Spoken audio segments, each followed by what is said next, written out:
When Colin lost his memory, he thought I was a grifter. He tossed a black card at me and told me to get lost. Clutching the card and staring at the 2 pink lines on the pregnancy test I'd just taken, I happily ran for it. I had money, a baby on the way, and I didn't have to deal with that perpetually stone-faced man. Life was looking pretty sweet, but my joy was short-lived. A few days later, I was at the supermarket picking up prenatal formula when I bumped right into Colin. Once, twice, 3 times. The more we ran into each other, the stranger his gaze became, like he was looking at some kind of exotic creature. I was terrified he'd remember everything, so I started thinking about moving to the next city to hide. But then I looked up and saw him take a deep breath and march right toward me. It was the first time he'd spoken to me since losing his memory. "Why does your husband always make you shop alone? Raising a child is hard work.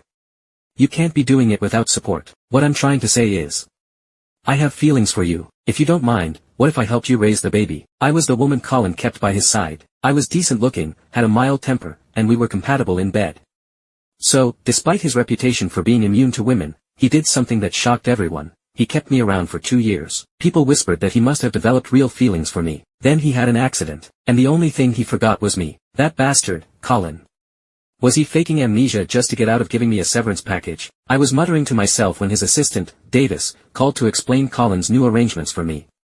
He was trying so hard to be diplomatic. "Ms. Audrey, since his memory loss, Mr. Colin feels that his previous arrangement with you was inappropriate. He says he has no memory of you and has no desire to see you again. So, I'm very sorry, but you'll need to move out of the Cloudcrest Manor property in the next couple of days." Cloudcrest Manor was where Colin had set me up. It was where we had slept together for 2 years. After all that time, it had started to feel like my home. I had filled it with all my favorite stuffed animals, and the balcony was covered in pots of cherry tomatoes I loved to eat. Hearing I had to move out stung a little.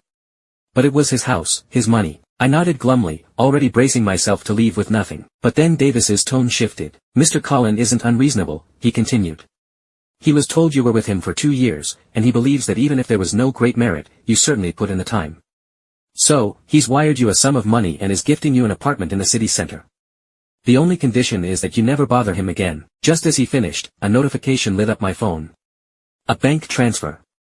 The string of zeros made my head spin. That little sting of sadness vanished instantly.